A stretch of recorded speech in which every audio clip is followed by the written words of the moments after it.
All right, let's talk about one of the most common, most frustrating little grammar goofs in the entire English language. Yep, today we are finally settling the score in the epic battle of its versus its. I mean, you know that feeling, right? You're typing away, maybe an important email or a paper, and bam, you just freeze.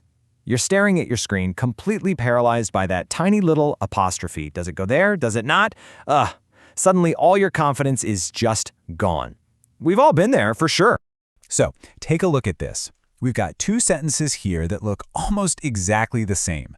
The only difference is that pesky little apostrophe, but believe me, it changes everything. One of these is 100% correct, and the other one, well, it's a classic mistake. But don't worry, by the time we're done here, you are going to know exactly which one is right, and you'll never have to second-guess yourself on this again. Okay, so to crack this case, we've got to get to know the two suspects individually. Let's start with the one that causes a lot of confusion. It's, the one with the apostrophe. The best way to think about this one? It's like it's wearing a disguise. And here is the big secret behind that disguise.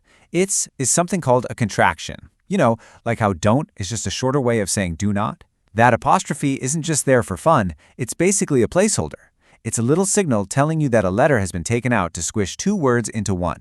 And the process is so simple. Seriously, you just take the words, it is, you get rid of that I in the word is, and you pop an apostrophe right in its place.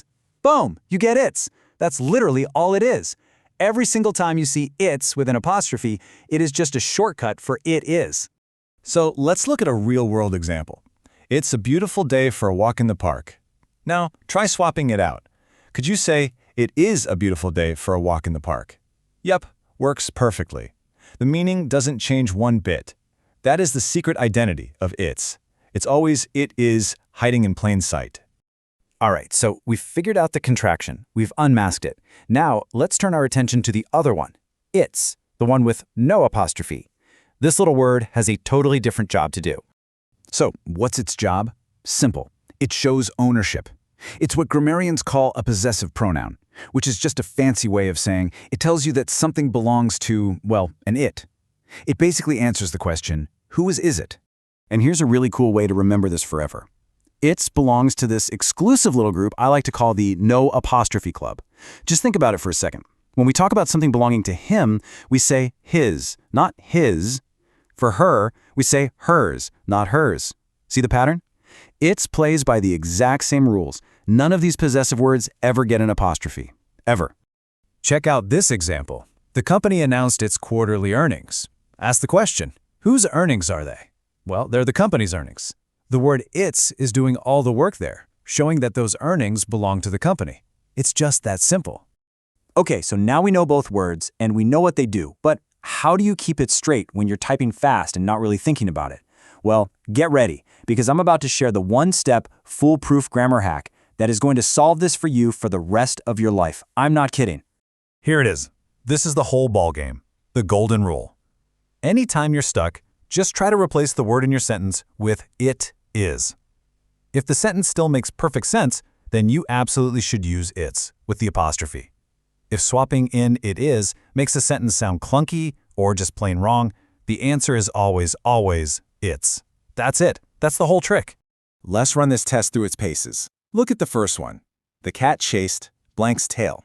Okay, let's try the substitution. The cat chased it is tail. Does that sound right to you? No way. It's nonsense. So the correct word has to be its. Now what about blank raining outside? Can we say it is raining outside? Yes, that works perfectly. So we know the right choice is its. See? This little hack has your back. It works every single time. All right, enough of the theory. You've got the golden rule now. It's your new superpower, so let's put it into practice. Time for a quick pop quiz to really lock this in. Okay, here's your first challenge. The dog wagged its tail whenever the mail carrier arrived. So which one is it? Its or its? Go ahead, run the it is test in your head. I'll give you a moment.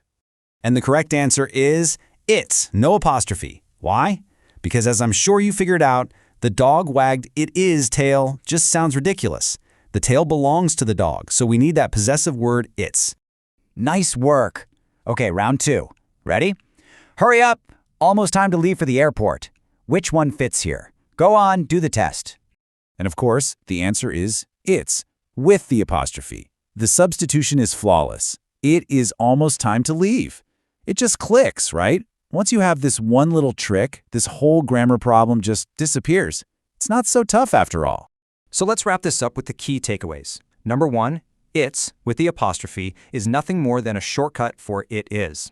Number 2, it's, no apostrophe, is all about ownership. And number 3, the most important one, when in doubt, just try swapping in it is. If it doesn't work, you know you need it's. It's that simple. And just like that, you've done it.